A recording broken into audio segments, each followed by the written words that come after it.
Commission, the City of Lancaster will come virtually.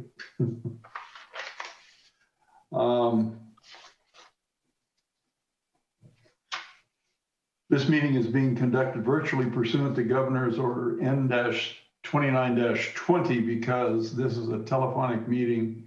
All votes will be taken by roll call.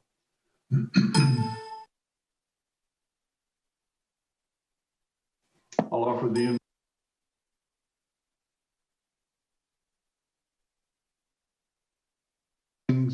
on the tasks before us this evening. Bless our efforts with clear insight, our work with clarity and accuracy, and our decisions with impartiality. I pray in your name, amen. Have a roll call, please. Chairman Vos? Here. Vice Chairperson Smith? Present. Commissioner Harvey? Present. Commissioner Moore? Present. Commissioner Paris? Present. And Commissioner Tufts?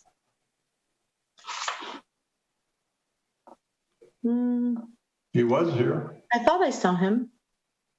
He was. He was here. I did. We have a quorum. Okay. Maybe Mr. Tufts will. All right.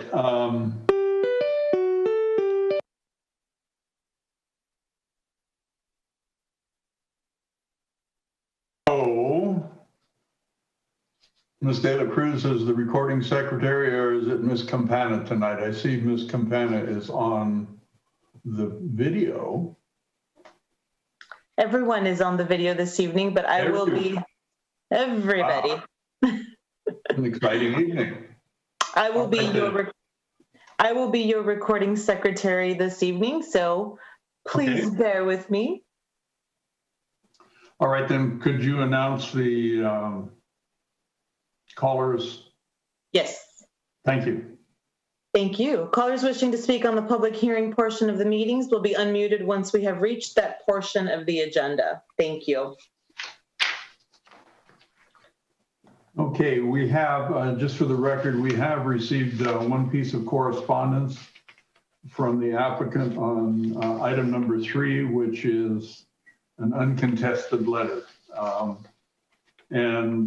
Considering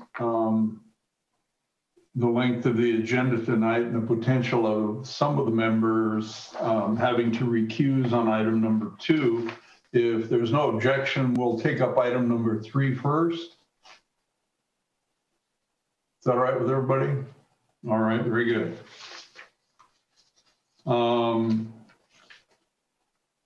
Let's see, where are we? Get to the right page here, sorry. All right, item number 3 is a conditional use permit number 21-02. This is a conditional use permit to allow a type 41 on sale beer and wine in a bona fide restaurant alcohol beverage control license for Dickey's Barbecue Pit within an existing commercial shopping center in a commercial plan development zone located at 1056 West Avenue K. And who's presenting on this? That will be me. Oh, Ms. Campana. Yes. Good evening. Tell us all about it. Great. Good evening, Chairman Vos and members of the Planning Commission. This item before you is conditional use permit 2102. The subject property is located at 1056 West Avenue K in the Lancaster Commerce Center. The applicant is requesting for a CUP for a type 41 ABC license for on-sale beer and wine for Dickey's Barbecue. The hours of operation will be from 11 a.m. to 9 p.m. 7 days a week. On-sale beer and wine would be in conjunction with food sales. In addition, LA County Sheriff's Department does not oppose the project. In conclusion, staff recommends that Planning Commission adopt Resolution 2102, approving conditional use permit 2102. That concludes staff's presentation. The staff and the applicant are here for any questions. Thank you.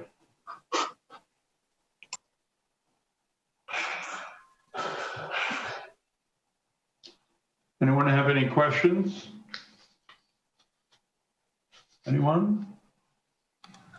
Yes, I do. This is Commissioner Tufts. So a 41 license, this is a standard for these, for this Dickey's barbecue. Is that correct?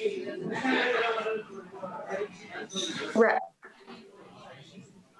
Right. So the type 41 is for on sale for bona fide restaurants.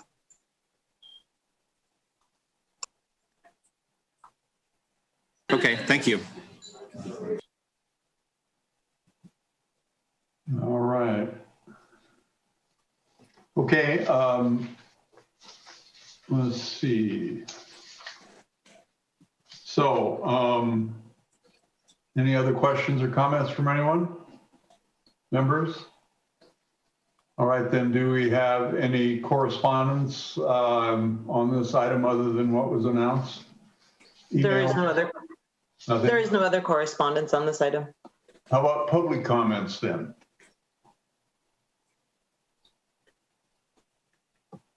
I don't believe there are any members of the public wishing to speak on this item. So no one's called in? No, sir, no one has called. Okay. All right then. So then it would be appropriate to close the public hearing then without objection and consider a motion on this matter. I move that we adopt resolution number 21-02, approving conditional use permit number 21-02. Thank you. I'll second the motion. Thank you. All right. Anything further from anyone? Please call the roll. Chairman Vos, Yes. Commissioner Smith, Yes. Commissioner Cook, Yes. Commissioner Harvey, Yes. Commissioner Moore, Yes. and Commissioner Paris, Yes. Commissioner Tufts. Yes. Motion passes. Thank you. Thank you. Thank you. And you did note for the record, Commissioner Tufts joined us on. Okay. Yes. Good, good. Great. Thank you. Yeah, it dropped me off for some reason. Not sure why. Sorry. All right, then. The next item is item number 2, which is the Lancaster Health District Master Plan, General Plan Amendment and Zone Change and environmental review as well. Mr. Paris, did you have something you wanted to share with us?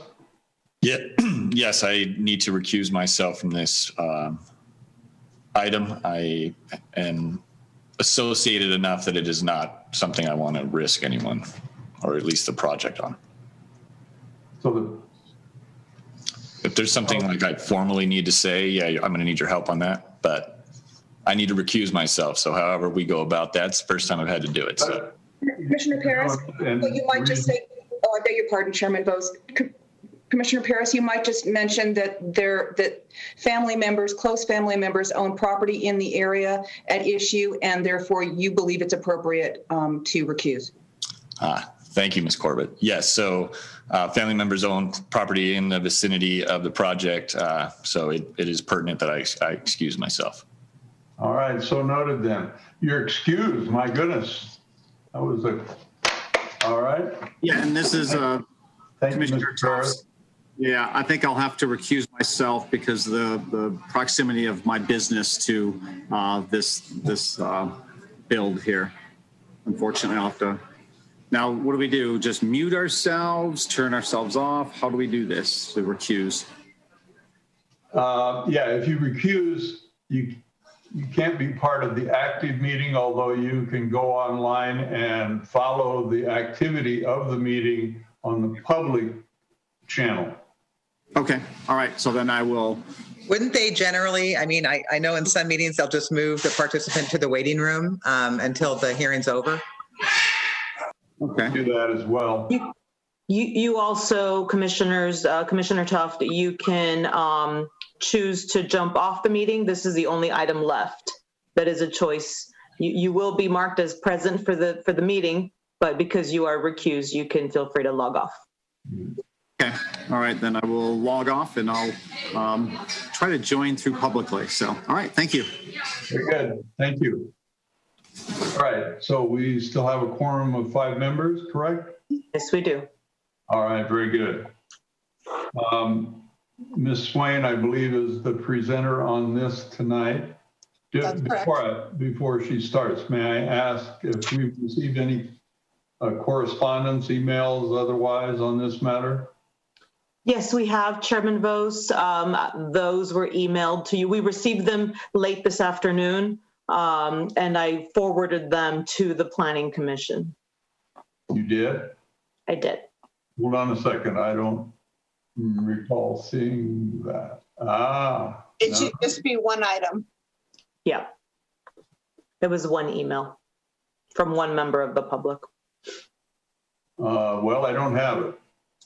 Hold on a minute. Let me look again. He got it from Ms. Campana as well, I believe. That's where I got it from. Yeah, the only thing I got was the uncontested letter from Ms. Campana. I don't see another email. It was sent by Larissa at 4:32 this afternoon. Oh, Chairman Vos, my apologies to you. This was sent to your City of Lancaster email address. I don't know why that defaulted. I don't think I have ever emailed you at City of Lancaster, so my apologies. I have no idea why it did that. I just forwarded that email to you. I don't see it either on mine, so I'm not sure. I got something from you at 4:43. No, just email. Same here.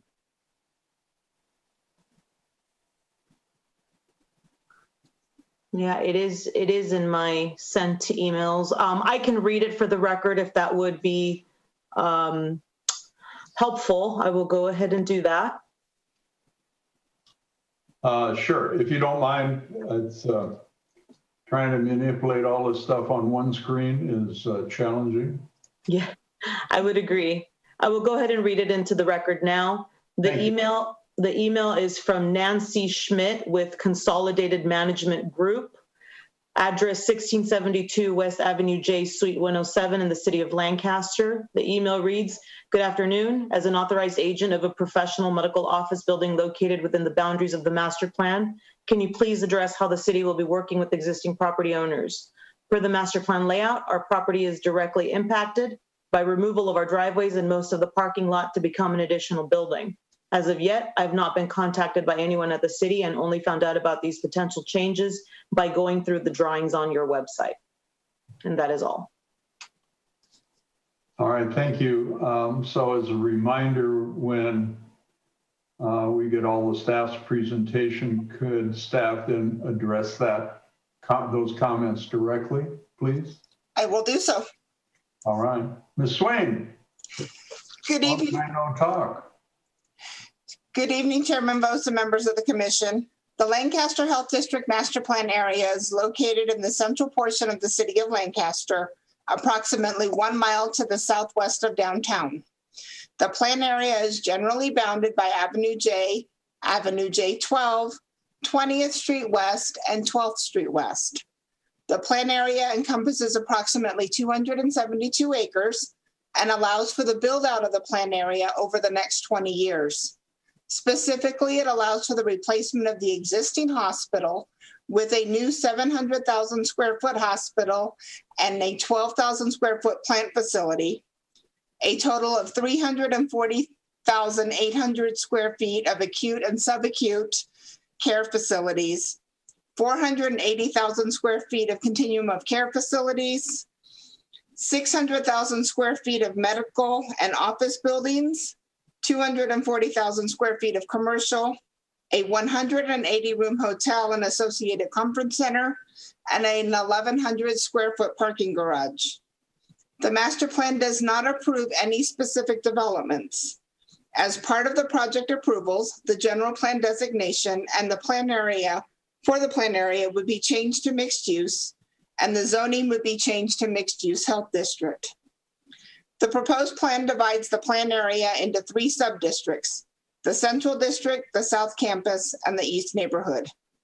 The Central District is located at the northwest corner of Avenue J8 and 15th Street West and allows for the most density. This is also the sub-district which would contain the new hospital, along with the existing Women and Infants Pavilion and City of Hope. The South Campus is located at the southwest corner of Avenue J8 and 15th Street West and encompasses several older commercial developments. The East Neighborhood is located on the east side of 15th Street West. Within each of these districts, the property has been assigned one of 3 zoning designations: District Core, District General, and District Edge. The District Core zone is located in the central portion of the Central District and places an emphasis on the medical and office uses. This is the location of the new hospital and other acute and subacute care facilities, and could also include the hotel and conference center, among other uses. The area also allows some residential, commercial, and civic uses. The maximum height within this zone is 6 stories or 75 feet. The hospital and the hotel do not have a height limit. The District General Zone promotes an active mix of residential and retail uses.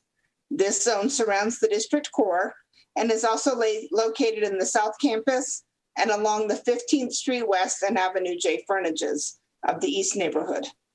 This zone allows for residential, non-medical office, civic, education, and retail uses. The maximum height is 4 stories or 50 feet. The District Edge Zone provides a buffer between the more intense development west of 15th Street West and the residential uses to the east of the plan area. It is located in the central and eastern portions of the East Neighborhood District and allows for residential uses and some neighborhood serving commercial. The maximum height in this zone is 3 stories or 30 feet. Some uses are prohibited within the plan area. This includes most industrial uses. However, labs and research and development facilities, along with artisanal production, are allowed in the District Core and District General. Automotive-related uses, including gas stations, mini-marts, convenience markets, and auto repair facilities, are prohibited. The city will also be installing street network improvements throughout the plan area as part of a Metro grant. These roadway improvements are shown in bold within the plan area. The lighter streets already exist. These roadway improvements are referred to in the master plan as part of the backbone roadway network. This project you're hearing today to make a recommendation to the City Council with respect to the general plan amendment, zone change, master plan, and certification of the final EIR. It is anticipated that the City Council will hear this item on April 27th and May 11th. Construction of the roadway improvements associated with the Metro grant are scheduled to occur between March 7th of 2022 and November 10th of that same year. Both the master plan and draft EIR were made available for review in December 2020. Minor changes were made to the master plan to correct typographical errors. Additionally, 3 comment letters from public agencies were received on the draft EIR: Caltrans, the Sanitation District, and the Fire Department. The responses to these comments are contained in the final EIR. The only changes necessary were to update some numbers regarding the staffing at the existing fire stations. The mitigation measure regarding vibration noise was not removed or revised, as changes to it would have changed the conclusions in the EIR and required recirculation of the document. Could you pull up those screens? Or do you don't have screens for those last 3 items you mentioned? What was that? The only screen we're looking at now ends at the Metro grant. It didn't include the rest of the items you just mentioned. There should have been a final slide. Okay, thank you.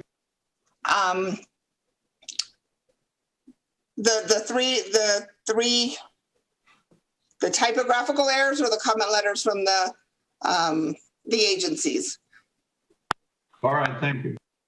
Okay. With respect to the comment letter received this afternoon from the member of the public, the master plan does not approve or propose any specific development except the replacement of the existing hospital.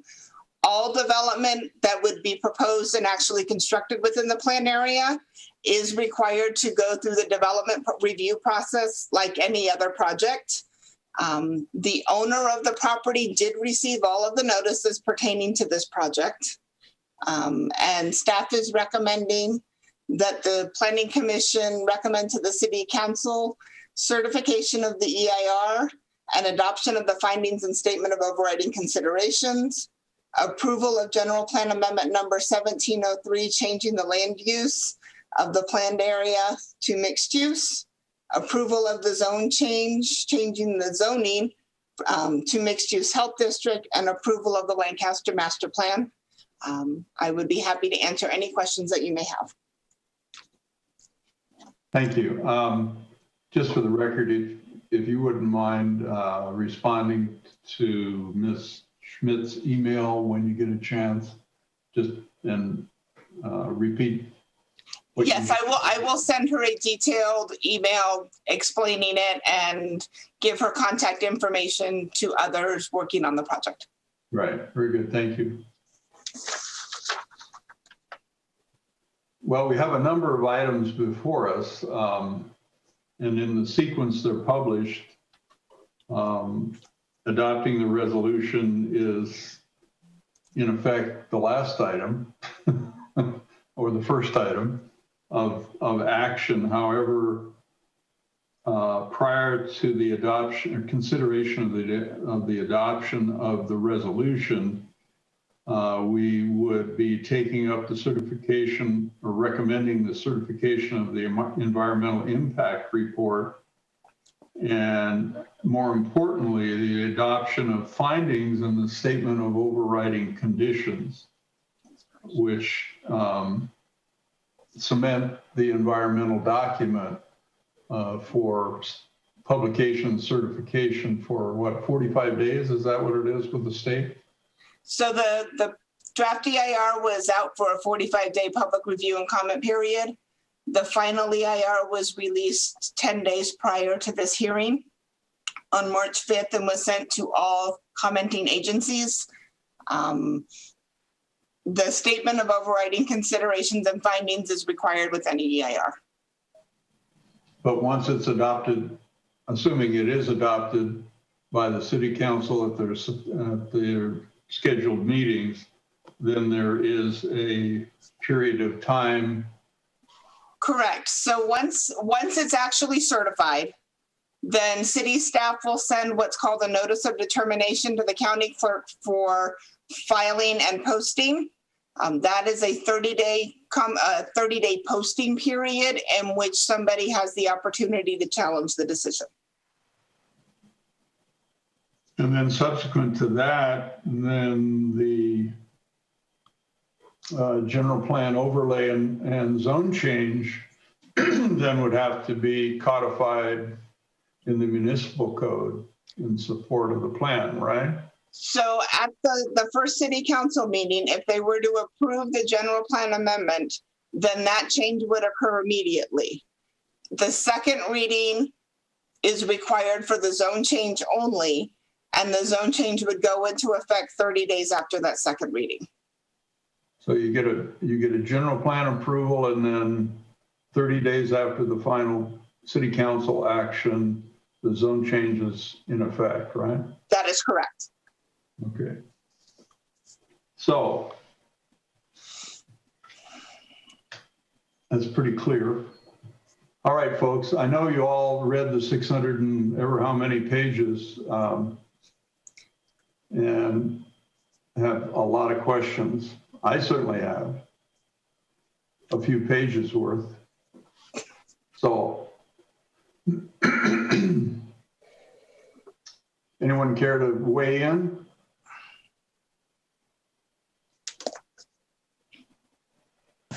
We put our trust in you. Thank you.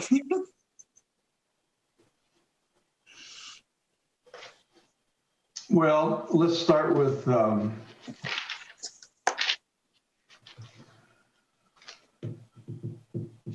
since the certification of the master plan is the principal document that the environmental impact report would support, right?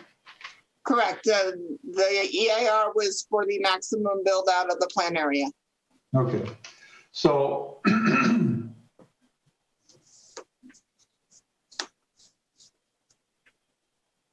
in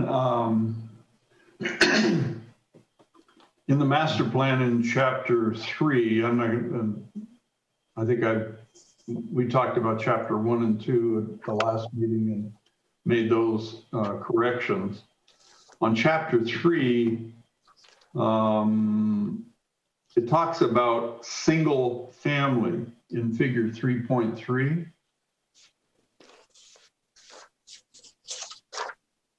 Now I've got notes on it, but I don't have it on a screen, because if I pull it up on the screen, then the Zoom meeting goes away. So. Okay, so figure 3.3?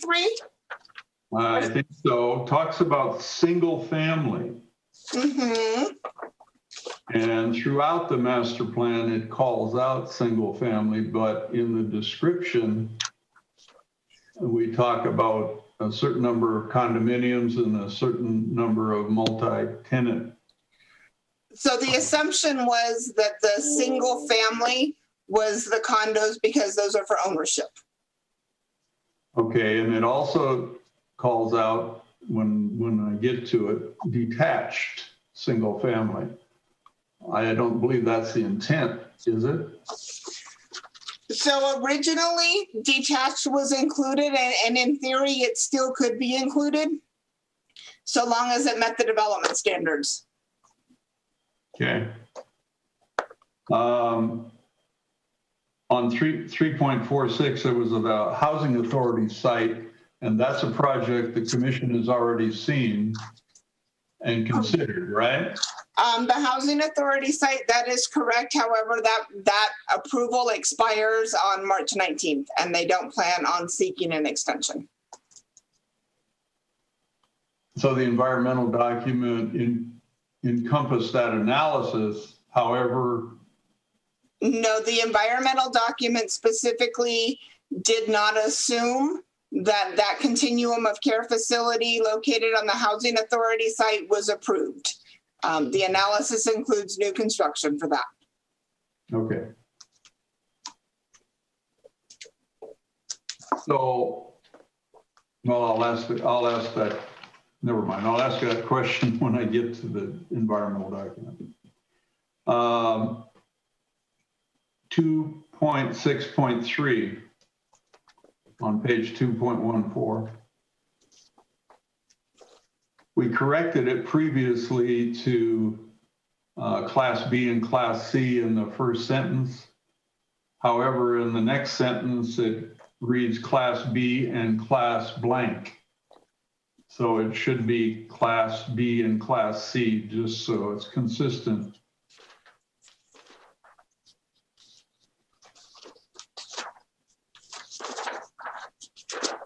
Maybe.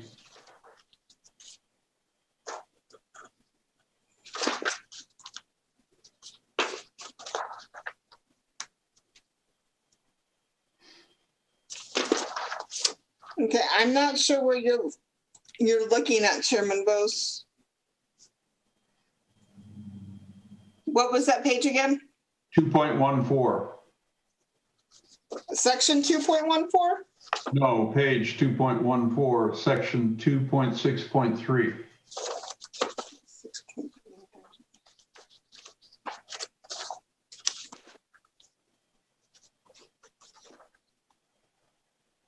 Okay. Oh, okay. Got it. Found it. Okay.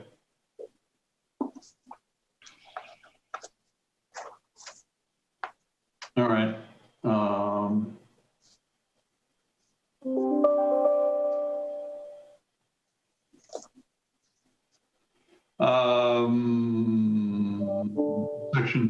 4.1.2, I guess it's page 4-3, Okay. talks about Municipal Code 1712-780 Oh, doesn't exist. At least it's not available on the website. So I'm not, that may be a typo. I don't know. 1712, what?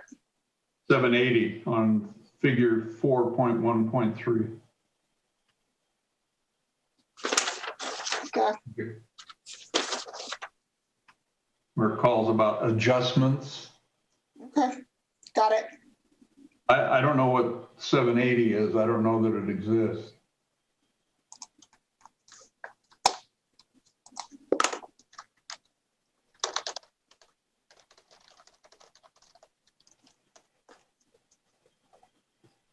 Who knows?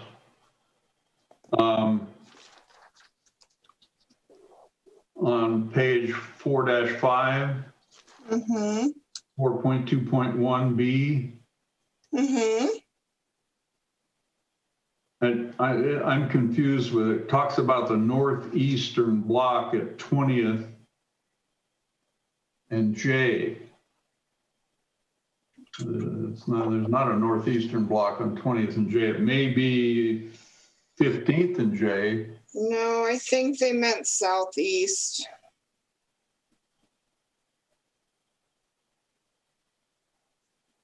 You see what I'm? I got it. Okay. Yeah, page 4-7 on the edge, on the district edge, single family again, but you've already addressed that as to housing form. Correct. On page 15, 4-15, heading K, clutter. Mm-hmm. I don't know how many times I've talked about switchgear being on the exterior of buildings, but the last thing I think we want to see here is switchgear anywhere on the outside of buildings, even in alleys.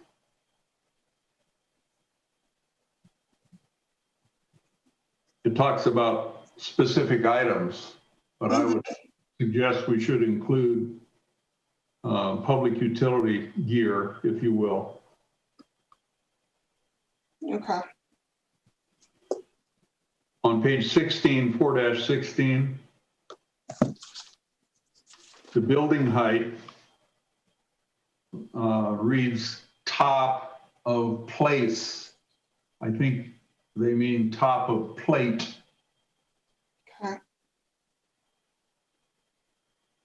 Because everything further when it talks about top plate, not place, right?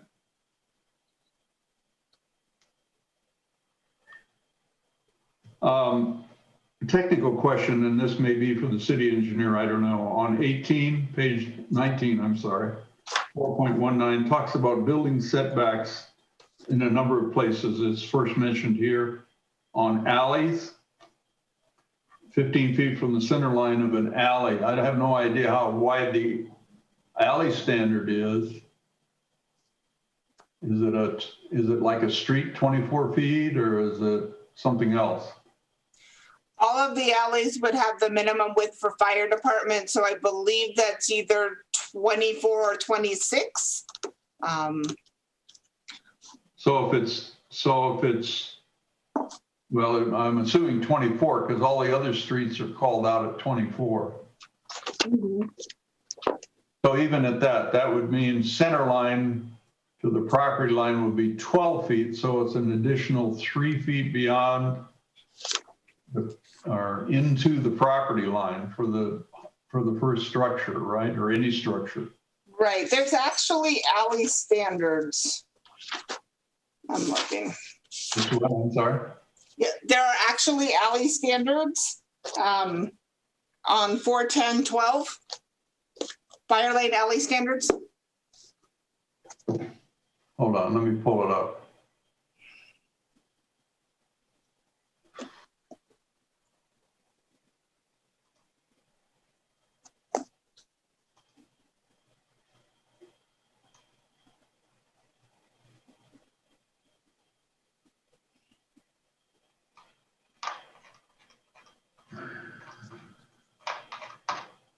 What page you on? It's section 410. Hold on. I had it a second ago.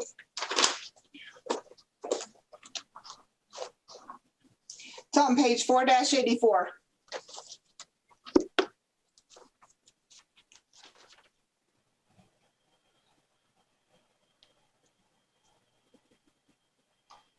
So a fire lane is a 34-foot minimum, an alley is a 20-foot minimum. No, I see it. Thank you.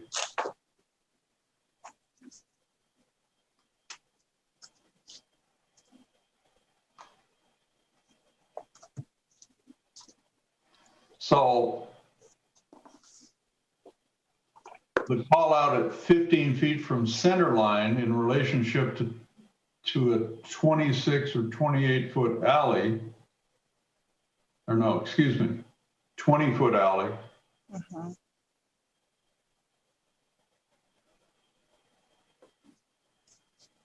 So center line on a 20-foot would be 10 feet. So that's an additional 5 feet. Beyond that, that is correct. An additional, and what would go in there? What would be proposed to go in there? And that setback between the edge of the alley and the start of the building? Of anything. It says you can't, I mean, the 15 feet, if I'm reading it right, says you can't build anything in there. No, the 15-foot is the ground floor non-residential building, which would be, it needs to be 15 feet back from center line of the alley. Any building on any alley.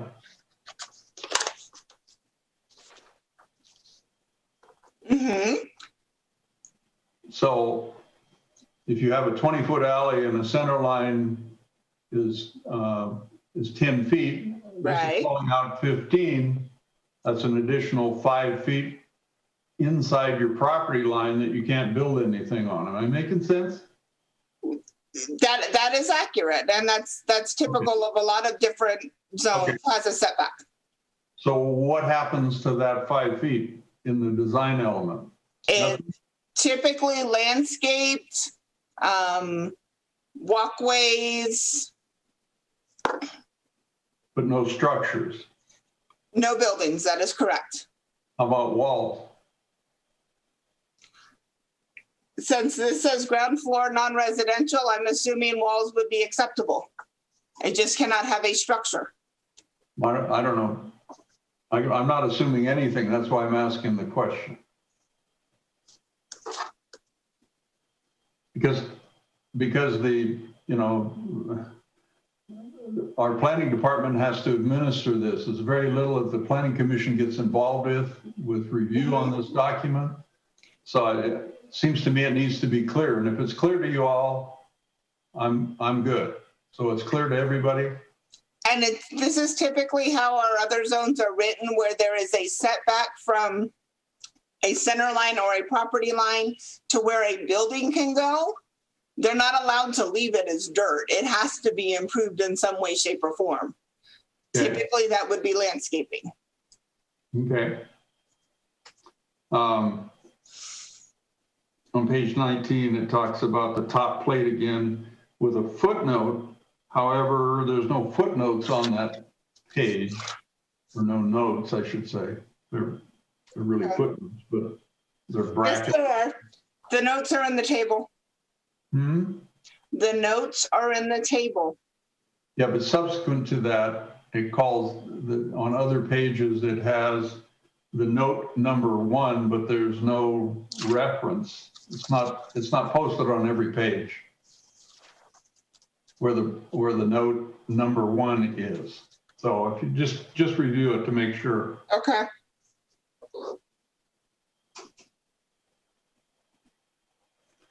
Okay, the vertical massing on 4-20 and 4-22, it talks about a cornice.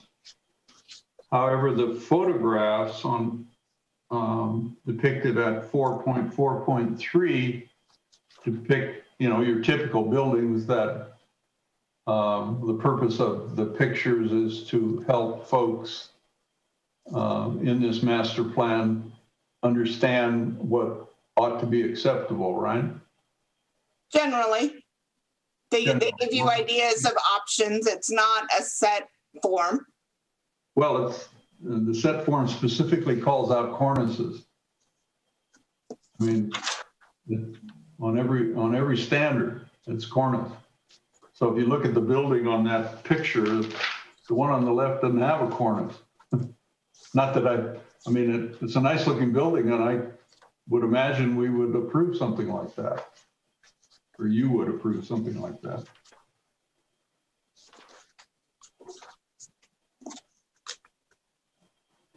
Um, 4-26 on page 26. On the district edge section, it talks about 3 types of features: dooryards, stoops, and porches. Everything I look at on the photographs don't appear to comply with Title 24 ADA access. They all have steps. So how do we plan on getting something like that built with appropriate ramping? That would be something handled through actual design of individual projects and through the building permit process to make sure that it met all standards. But if you overlay all the setbacks and design elements, it doesn't give you enough room.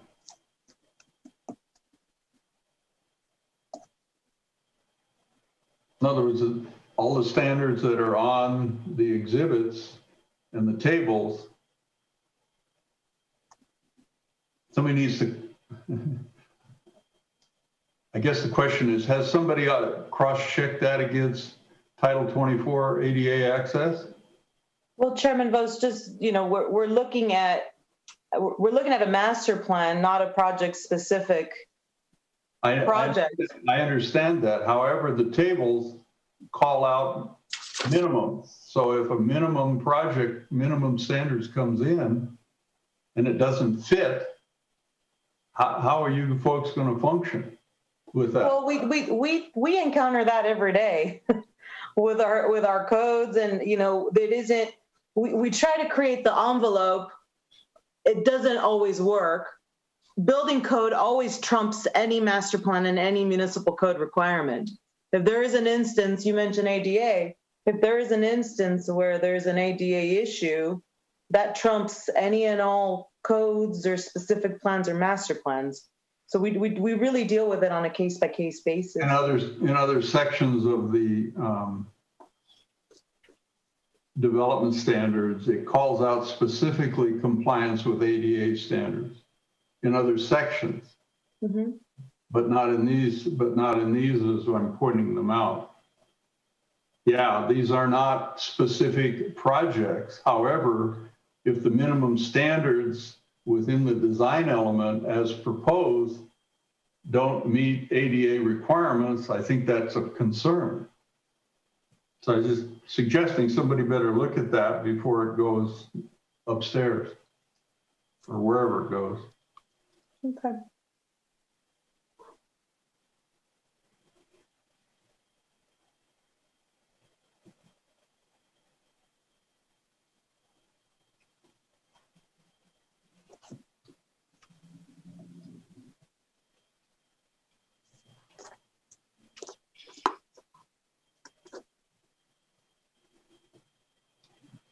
On page 28, 4-28, talks about row houses, minimums of 22 by 30. Could you explain that, please?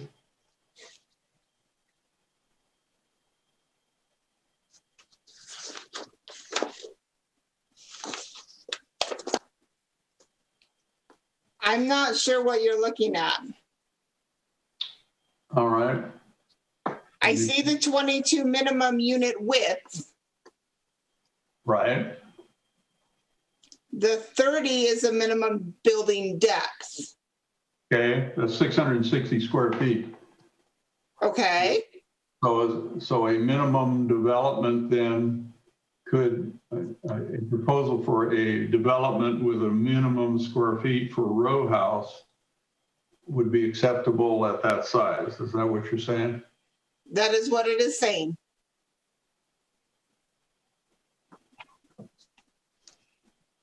Okay.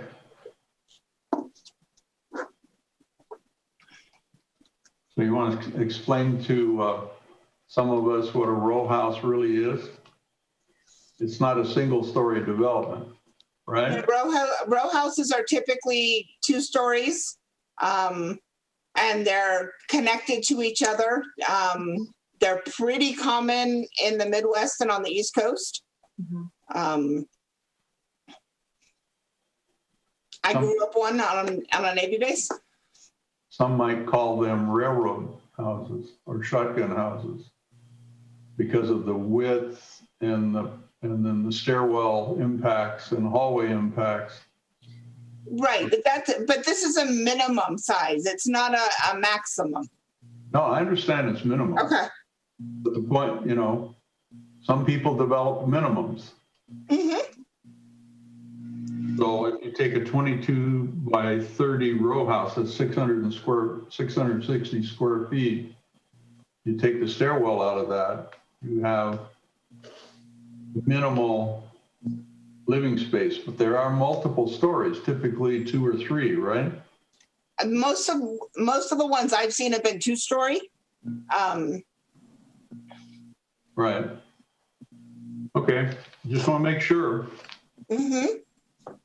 And really the intent of this is to give the city the ability to create a variety of housing types that we do not have now.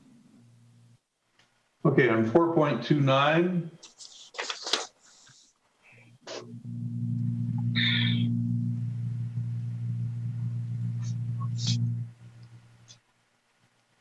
Let me back up to it here.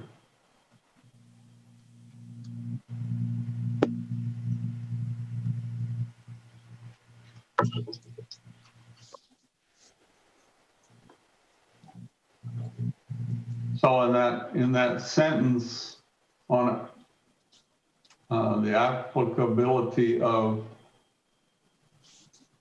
any of these development standards and how they apply. We're on 4-29? Yeah, 4.5.1. Right, that's the applicability regarding allowed uses. Right. Okay.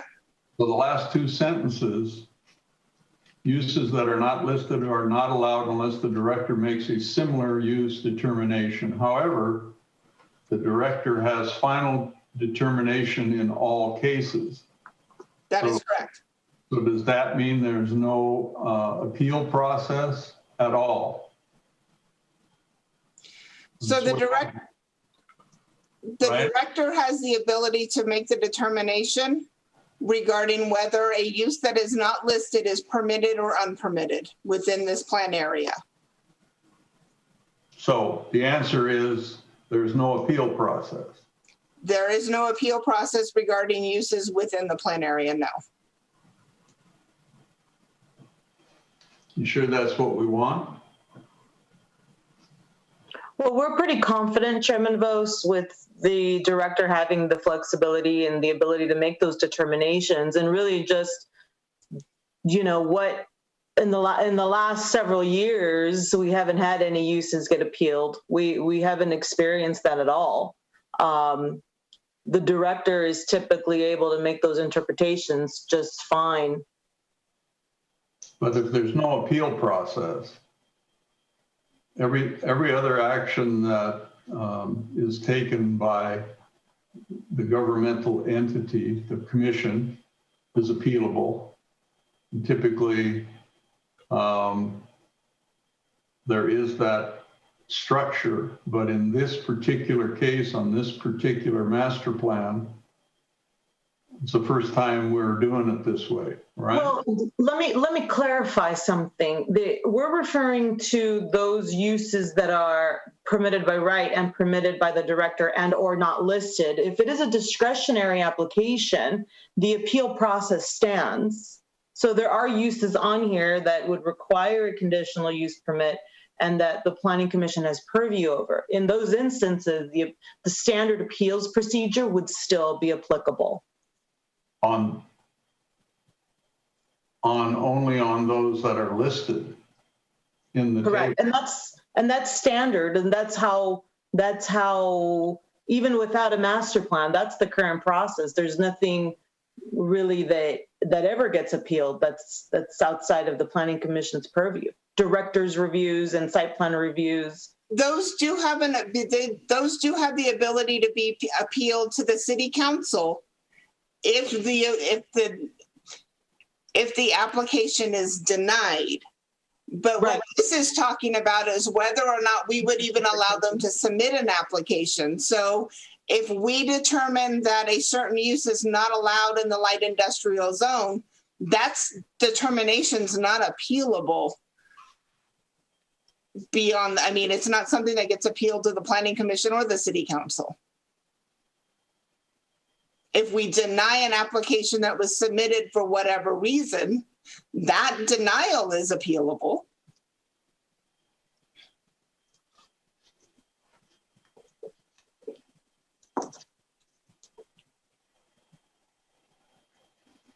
Well, since there's no references to the appropriate municipal code in that section, other than calling out what the city council is and what the planning commission is, I'd be concerned about it. I just would suggest we take a closer look at that. And that's fine. That's an easy fix. Okay, on 4.32, or 4.31, I'm sorry, and 4.32.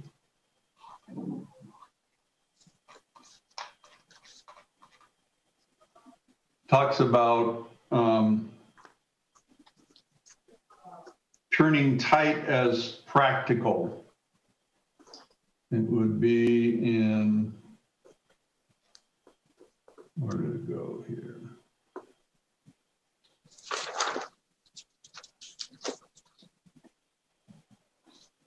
Under B1, vehicular access, is that what you're talking about? Yep. And the turning radii must be as tight as practical? Okay. Yeah. What does that mean? That means that if you have a turning radius, it's not one that you would take up the entire property to do. Please keep them as tight as possible.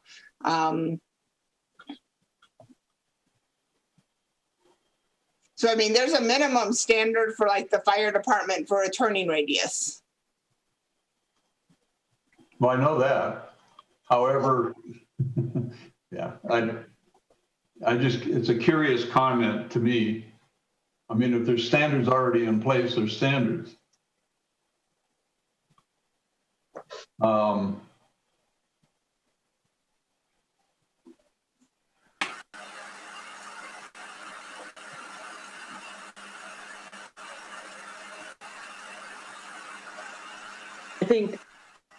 I do believe our traffic engineer may want to speak on that matter.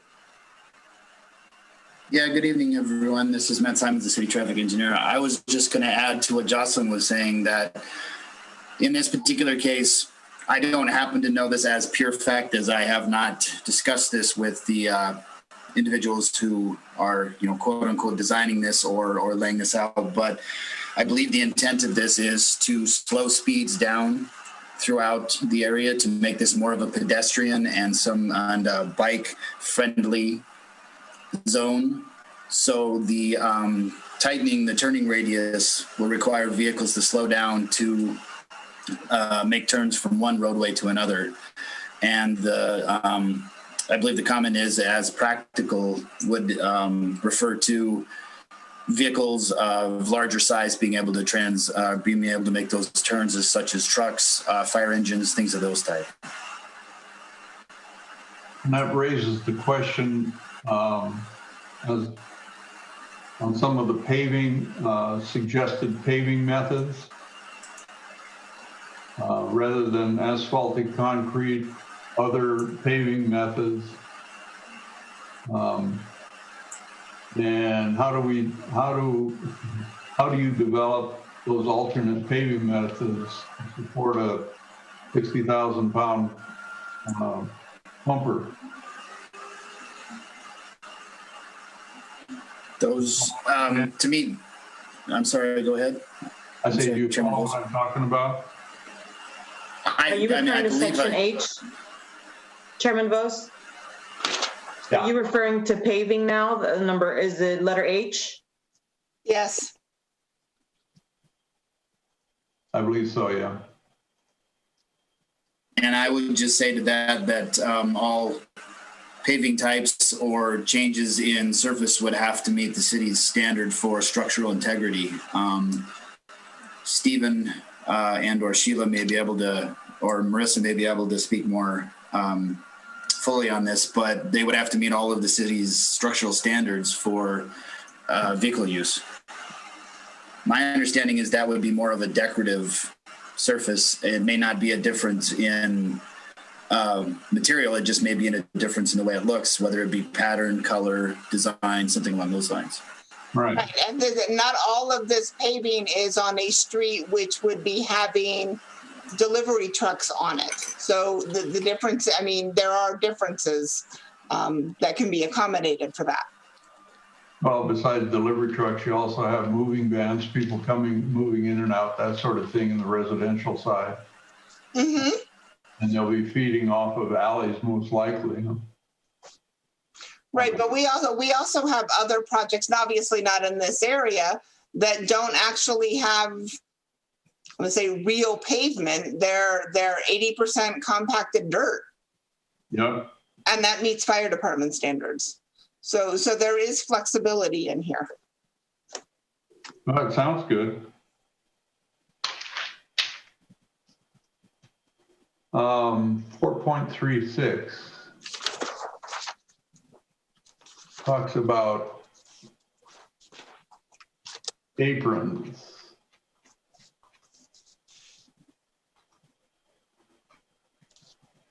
Somewhere.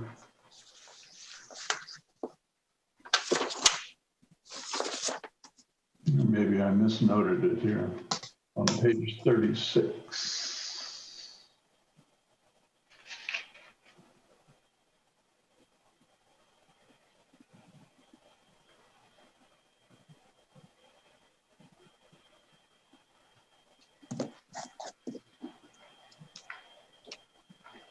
Yeah, my note's wrong. I'm sorry.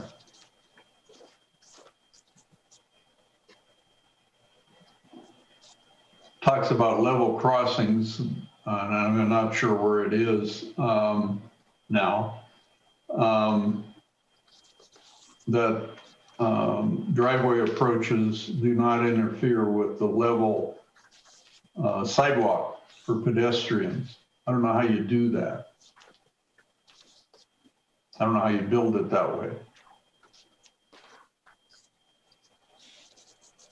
Unless you figure 5% slope is level, then it works. If that's the case, it's not an issue.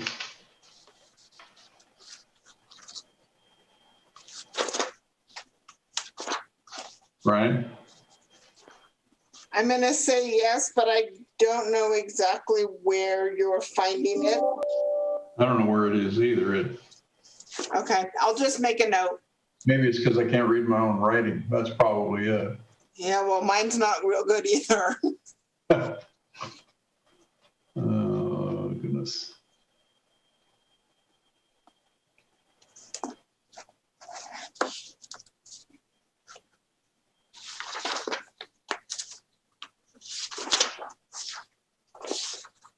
All right.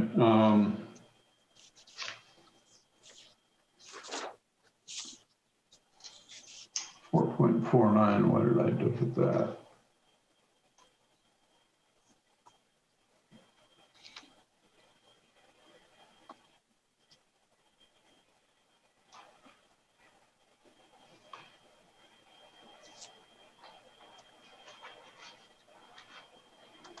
Oh, all right.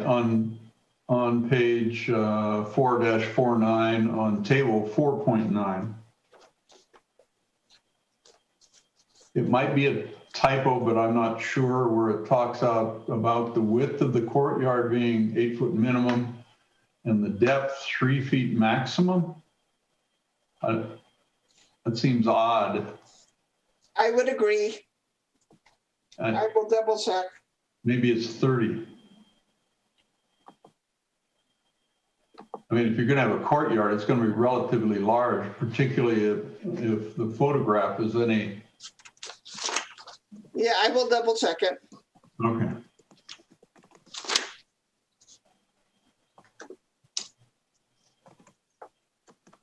And we talked, and I mentioned on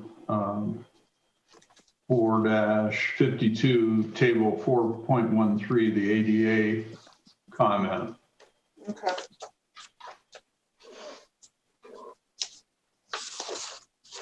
It references specifically ADA compliance.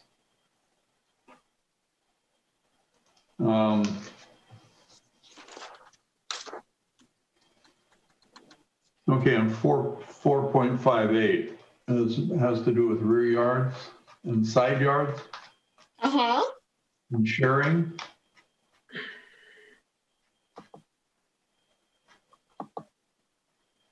Or I should say demising rather than share. If you have multiple rear yards, if I'm reading this right, you have a minimum dimension of 240 square feet or whatever calculates out, right? Correct. And if you have multiple units that have rear yards adjacent to them, they can be divided by some structure, walls, fences, or whatever, right? That is correct. Okay, that's what it means. All right, I was just wanted to make sure. We actually do have some multifamily developments like that now. Right. Well, but those are minimum. And the side yard, it talks about access. Side yards have to be accessible from the principal street. But there's nothing depicted, so I mean, I don't know how to imagine that, I guess. Okay. I mean, is that what it means? That it is. So if you had like a side yard to a house and there could be a gate with a walkway in, but it would have to connect to a street. Okay.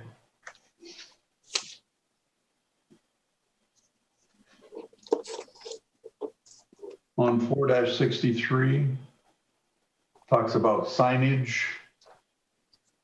Yes. Somewhere.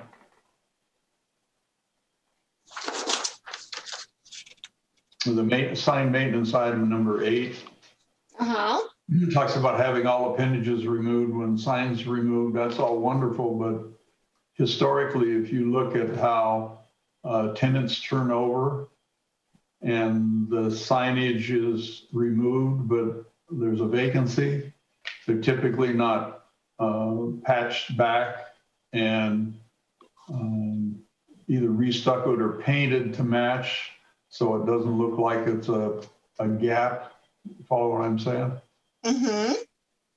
So maybe there should be an added condition that aesthetically the area wherein the sign was removed would have to be. So that's a condition that would actually get put on the development when the development's approved. Well, all of them are actually. That whole section is. So you don't want to add anything, huh? Okay, got it. Painting and patching is important for the aesthetic value of a quality development. Certainly something of this magnitude. And 4.65, we talk about window signs. So in no case, no matter where the signs are located, utilizing 50% of the space, the net space cannot exceed 25% of all of the windows and doors. Is that the way I'm reading that? So the maximum height width and area of the door or window cannot exceed 50%. Window signs may not occupy more than 25% of a window. So there are windows that are not just one solid contiguous. But the net coverage can't exceed 25% of the total. That is correct. Okay. All right.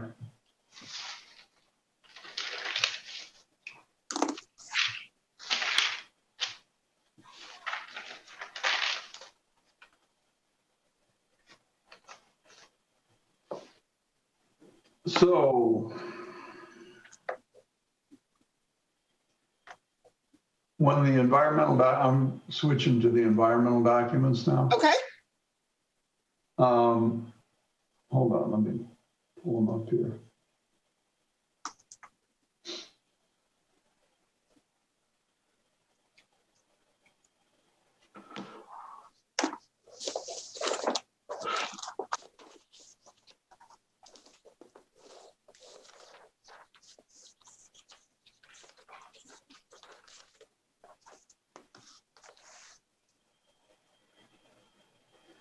When the environmental document was analyzed or prepared, I should say, the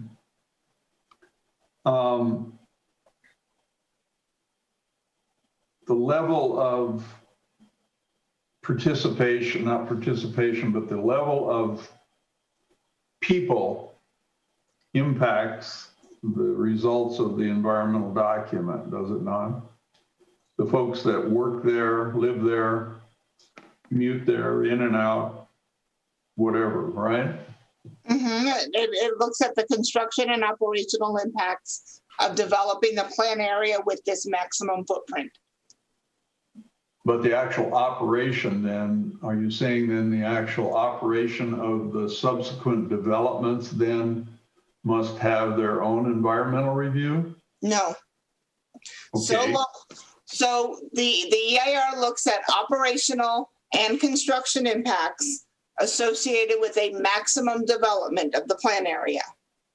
So long as a project falls within that footprint, it's considered covered by the program EIR. Okay, so if I'm going to build a hotel or someone's going to build a hotel and a conference center, which is a very, it talks about the potential number of rooms. It doesn't, but there's nothing addressed in the document relative to the conference center that I could find. And maybe it's there and I just missed it. So it is in the project description. It is accounted for in the traffic study. It is accounted for in the air quality emissions for construction and operation. It's covered in the noise analysis. So it was picked up in traffic as well? So those maximum footprints, those maximum developments were fed into the traffic study when the traffic study was calculating the number of trips in the plan area at build out and the current level. Traffic intersection impacts are no longer considered environmental impacts. Say that again? Specific impacts to an intersection as a result of traffic increases are no longer allowed to be used to determine a level of significance with respect to traffic impacts. That's a good thing. All right, thank you.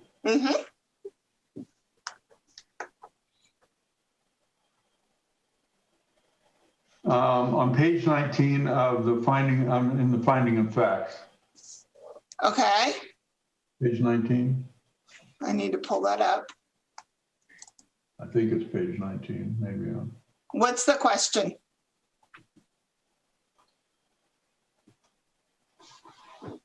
Talks about building codes, but there's no mention in the development of the of the hospital is a different oversight than the city's building codes. Actually, it's OSHPD, as you know. That is correct. And this document was sent to OSHPD and they had no comments. No, I know, but there's no reference to that oversight in the document. We talk about all the other developments are subject to the city of Lancaster's UBC oversight, right? Right. All other developments are. And all of the infrastructure and circulation and all those elements, but the actual construction and related to the hospital is OSHPD, right? The hospital itself, beyond 5 feet from the hospital, is City of Lancaster. Okay, but there's no reference to it in here. That's all. We make reference to everything else, but not that. On page 30, it talks about the noise elements. You know, so many dBs over, 9 over this and 4 over that and so forth. But it doesn't talk about the baseline. And we talked about this previously, the ground vibration and the type of equipment that's used during the development process and the setbacks necessary to protect the sensitive receptors, right? So that particular mitigation measure with respect to vibration noise, and that is vibration noise annoyance only, not building damage.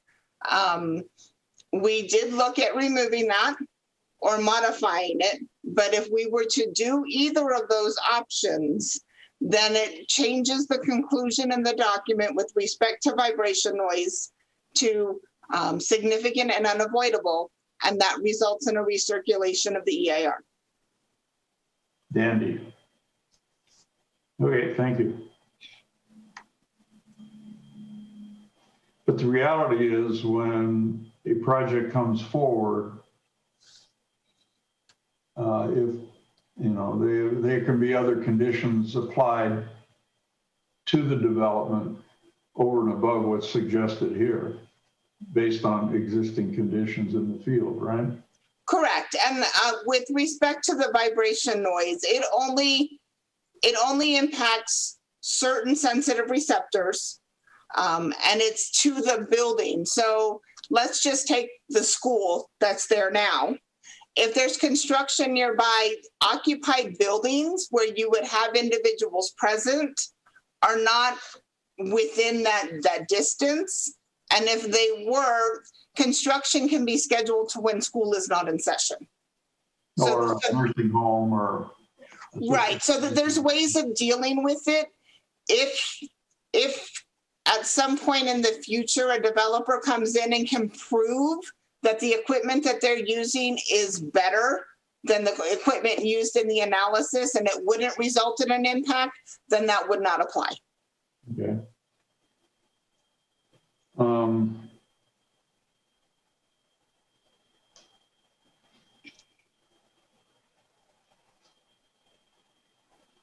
Page 40.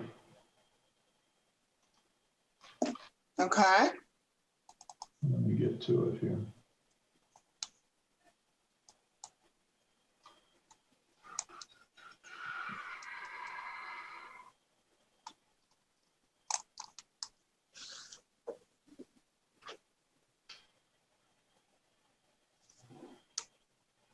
I'm going to find the right sentence. It says, would blank the appropriate water fee, and I'm assuming it should say would pay. But yeah. I don't know where it is now that you see it? Yeah, it's missing a word. Okay. I'm not dreaming this, right? You are not dreaming. Okay. But at some point when I read this over and over and over again, my brain no longer sees things. All right, there's another one on page 41 and it says this is, and I don't know what the heck that means. Past and present. I won't fix it. Okay. These are, You read this stuff 6 times and you read right through it. Mm-hmm. Waterworks. That's exactly what I think it should say. Yeah. All right, on page 46. Looks like item 6, maybe.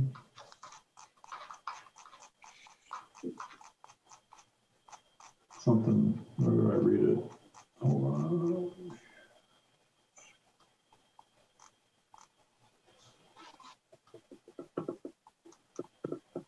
Describe, and it's a D in brackets for some reason, and I don't know why. Maybe it's not on that page. I'm sorry, page 42, good God. Can't read my own writing, sorry.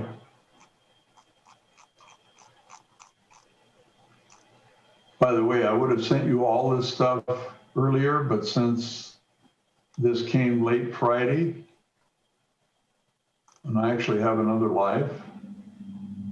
Really? Yeah. Oh, that's good.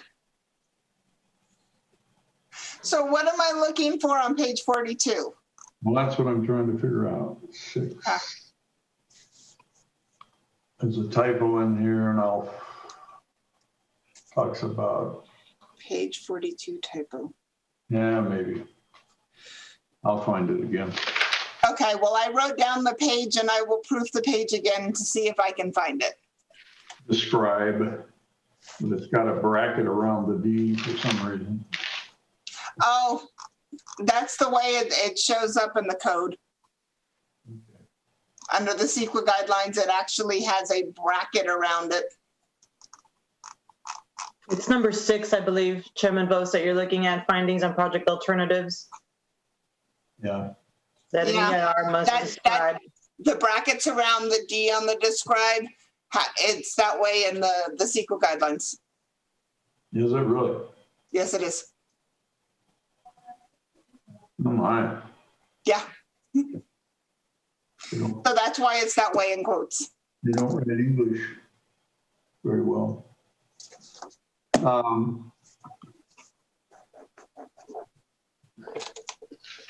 We talked about electrical vehicle charging stations previously, and as near as I can determine, the most that are required, or the minimum, whichever way you want to look at it, for the proposed parking structure is 4.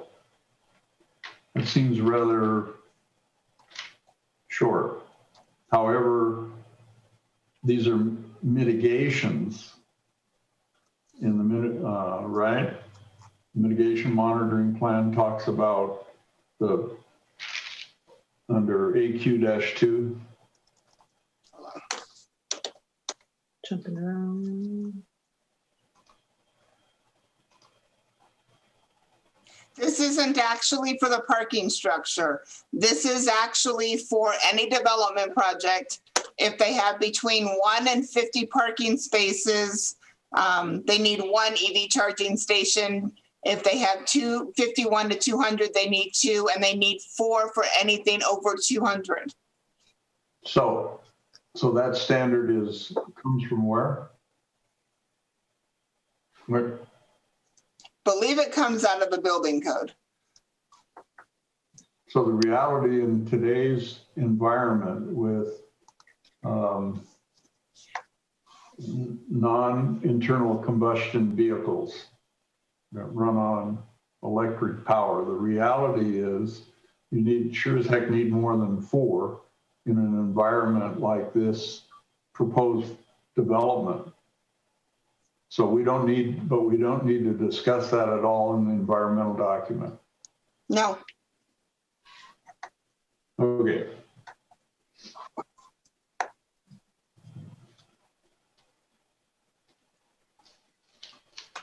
AQ7.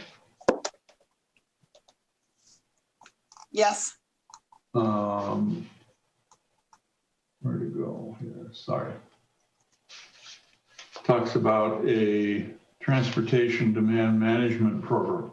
Mm-hmm. For instance, it would be for hospital employees, since there are over, 250 employees that work there, That's right? correct. Or other work sites. So, but this is only for employee rideshare. It doesn't have anything to do with other transportation minimums. That is correct. Okay. Is the hospital doing that now? Do we know? I do not know, but I wouldn't be surprised if they are. Okay. Well, it depends. I think right now all of those programs stopped with COVID. So I don't know if that would resume.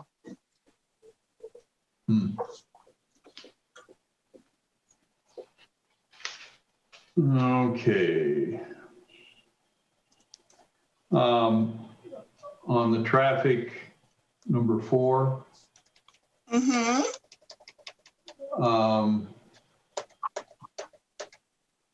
Talks about a J8 and 20th West making the right turn lane through and right turn, but eliminating west of 20th, 2 lanes down to 1 on westbound. Is that correct? Am I reading that right? That is correct. So we have a traffic study that supports that, because that's a freeway on-ramp there at just west of 20th, right? When the interchange improvement is done, and Matt, please correct me if I'm wrong, the on-ramp at J8 goes away. Oh, really? I believe it does. Yes, that is correct. Okay. So the freeway on and off ramps will be at Avenue J, not at J8. And all of these measures came directly out of the traffic study. Okay. Well, I haven't seen the traffic study, so It's an appendix to the EAR. It's online. I don't know why anybody would want to read it. I don't want to get a headache reading it. Thank you. But the off-ramp, northbound off-ramp onto 20th Street stays. Matt? Yes, it does. Okay. I mean, it better, because of reference to the main access off of 20th into the proposed complex is what, J5, I think it's called. I think it was referenced as J5 potentially, or something like that, which is now. That would be the, I'm sorry, that's the Home Depot Southerly Road, I believe is what they're calling it. Now, right? Sort of a driveway now, it's not really a street. Yes, that is correct. Okay. Thank you. On traffic 7, calls out the requirement, Matt, to do intersection improvements on K and Division. Yes, that is correct.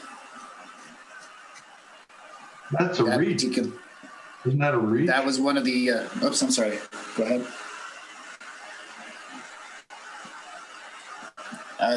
That's part of the traffic study. There were a total of 30, I believe it was either 30 or 31 intersections that were analyzed. And this was one of the intersections that was analyzed. And there was a traffic impact identified there, a traffic deficiency to be correct.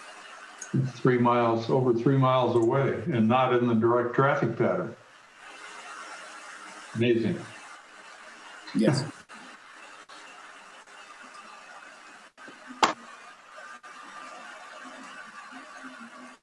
Did we condition that when we approved the mini mart on the southeast corner of Division and K?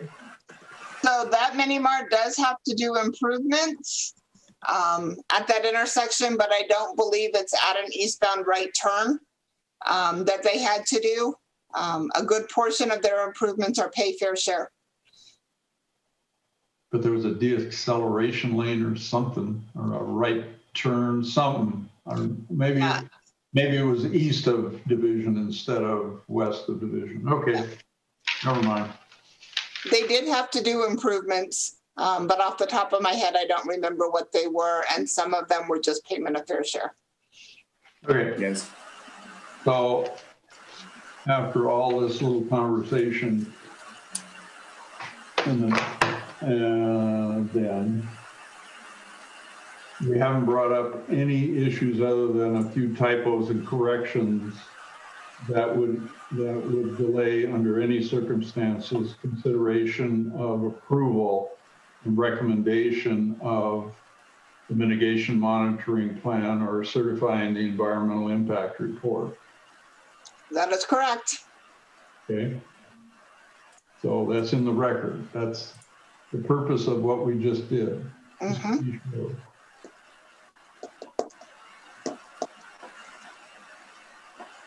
Okay. So as any members have any further comments or questions?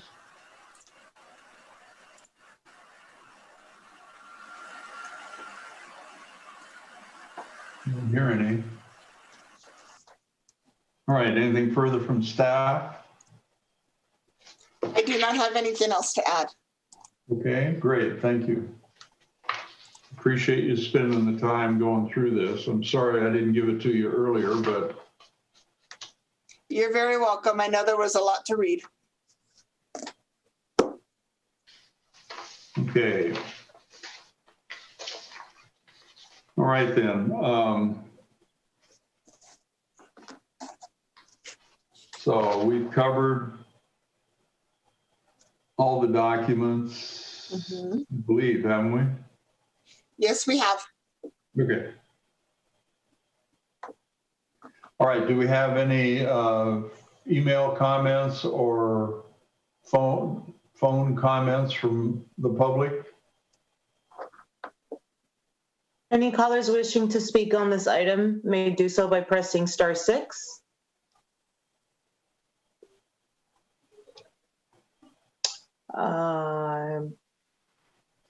Seeing none, Chairman Vos, I turn it back to you with no other comments on this item. The only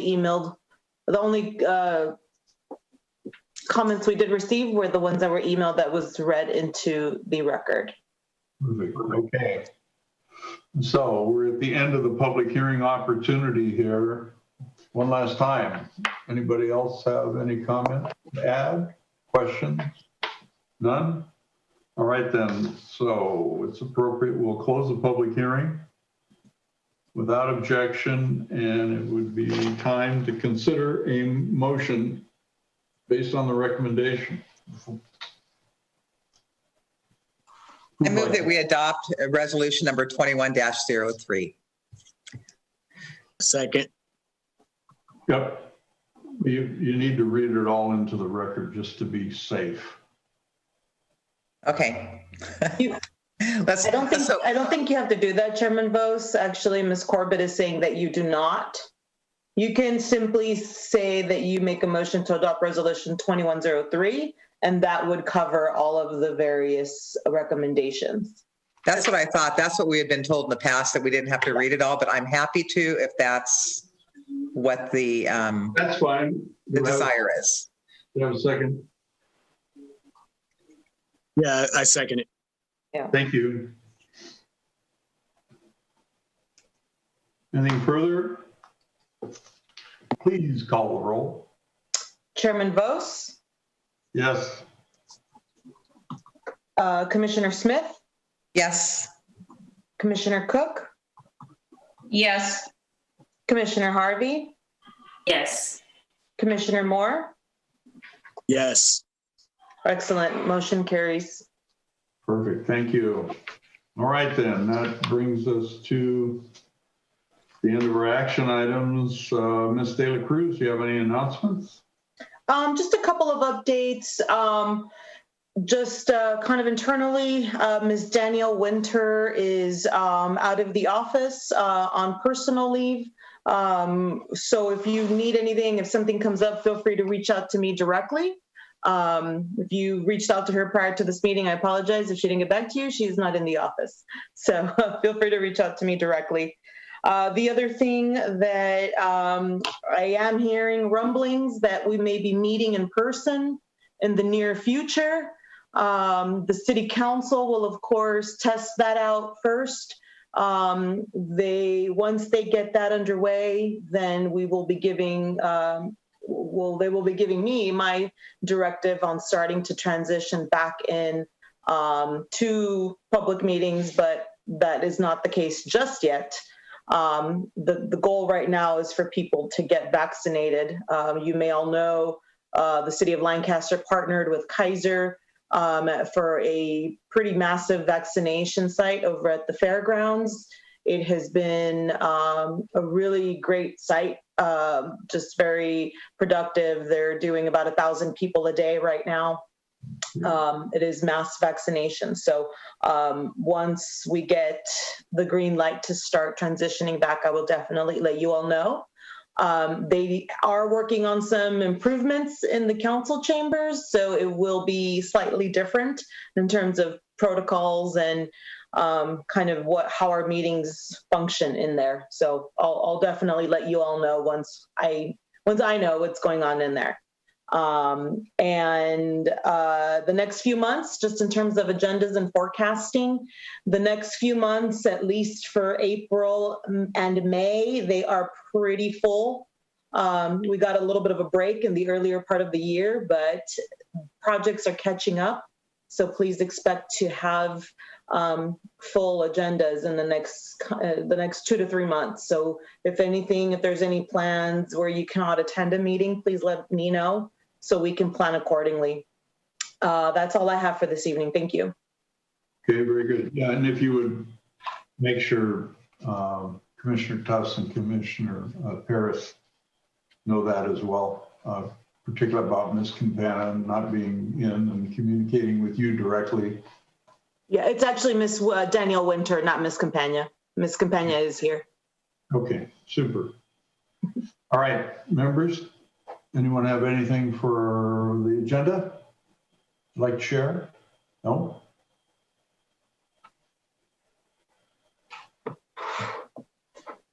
So, Ms. Corbett. Chairman Bose. I watched the city council meeting the other night, and Mr. Diorico's presentation on budget adjustments relative to community cleanup, shall we describe it as that? I saw your hand in that as well. Oh no, you had nothing to do with it, right? So my question is, when would we anticipate seeing some actual effects in the field? Any idea? I actually can't answer that. I don't have that information. Mr. Dorico is on vacation this week, which is highly unusual for Lee, as if you know him.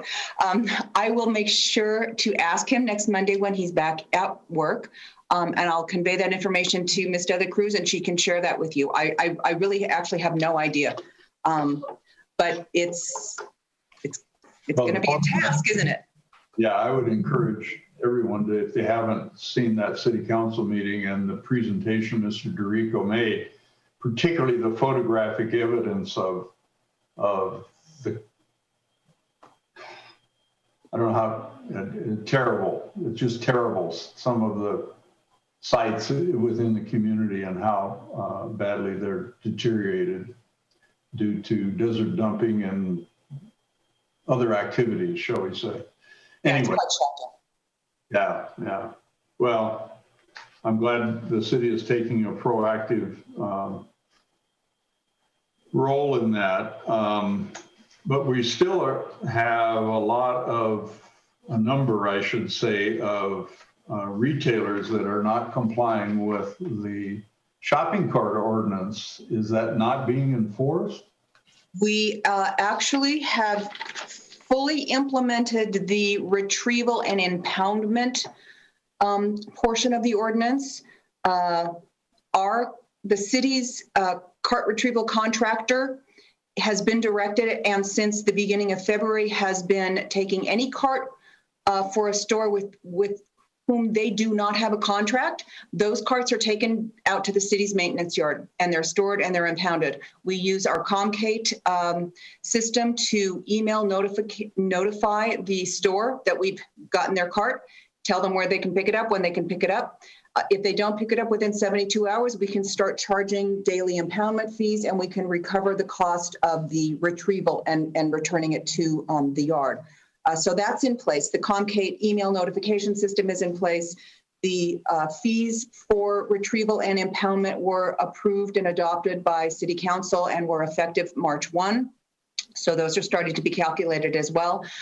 Ms. De La Cruz and I have it on our list of just a few things to do, is to send another round of correspondence to the retailers who have not yet submitted a cart containment and retrieval plan, as they are required to do under the ordinance that was adopted about 2 years ago now.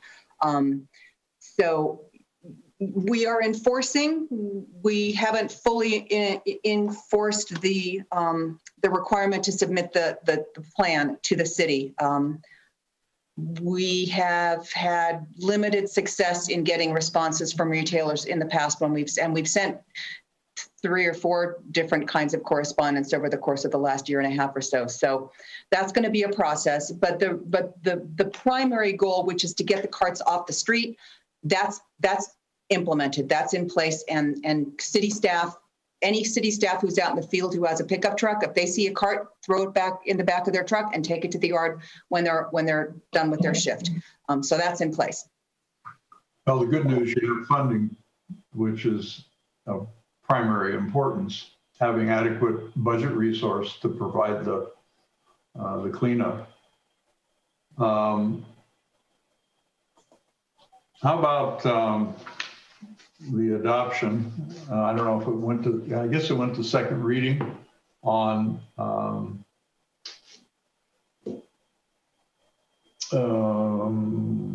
corner vendors. Should we call them corner vendors? The vendors?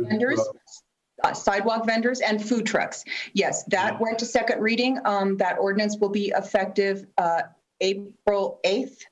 I have done some training. Last week, we did some training with code enforcement personnel to kind of go over the highlights, if you will, of what those 2 articles in the general business license chapter impact, what the prohibited activities are, the prohibited locations, the operational requirements, and so forth. As you'll recall, maybe you will or maybe you won't, SB 946, which addressed sidewalk vendors, is very proscriptive in what a city can and cannot enforce. Any violation of a sidewalk vendor ordinance can only be handled as an administrative citation, no matter how many times a vendor violates the provisions of the ordinance. It can never be processed criminally as a misdemeanor offense ever.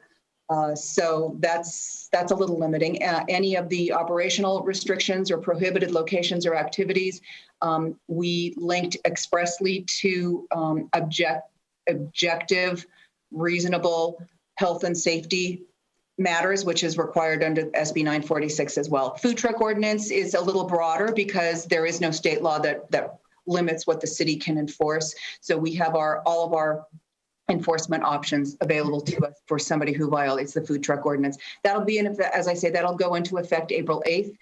And we'll just see how that goes. Our primary concern in terms of both health and safety are the carts, the flower people, those kinds of vendors who are on undeveloped, unpaved private property. That's expressly prohibited under both articles, actually. So, and that's the area that I expect that code enforcement will be focusing on, because that really is, it's a health issue with the dust that's kicked up from unpaved, and it's a terrible public safety issue when the vendor is literally right on the corner, and you have cars and vehicles spinning UEs to try to pull in and get their fruit and all of it. It's really a dangerous situation. So I think that's what probably we're going to be focusing on to begin with. Is there any thought about providing an initial warning, or is it just they're going to cite them and here you go? Actually, we're putting together, code enforcement is going to put together a little informational flyer. We'll have that translated into Spanish, so it'll be two-sided, English and Spanish, and they will hand that out to the vendors as they see them, sort of an educational opportunity to let them know what they can and can't be doing, to remind them that they need to come and get a city business license, to remind them that they need to have a county health permit. That's incredibly important, and I guarantee most of the sidewalk vendors we see currently do not have a health permit.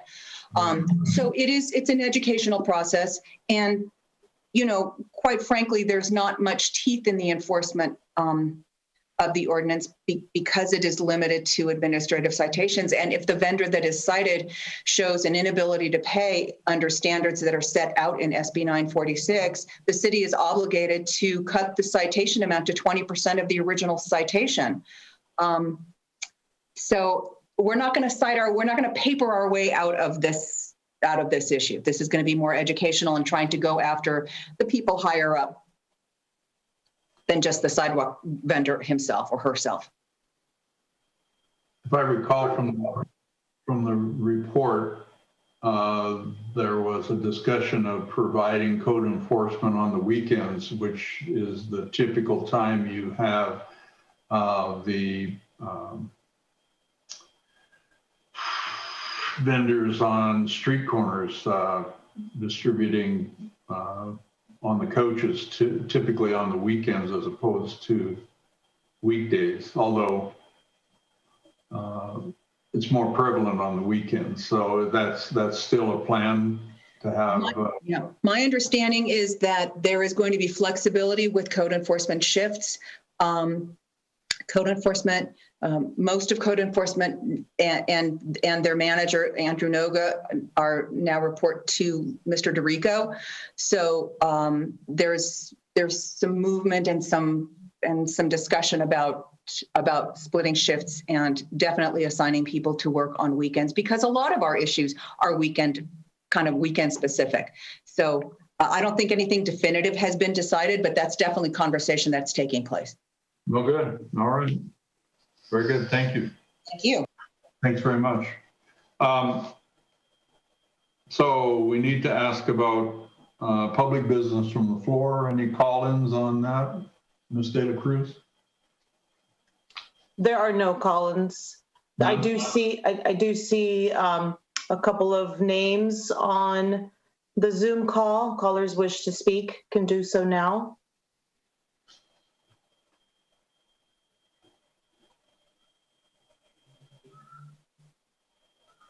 Okay, it would appear that there are no public comments from the floor.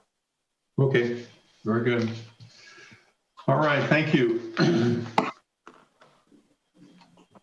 All right then.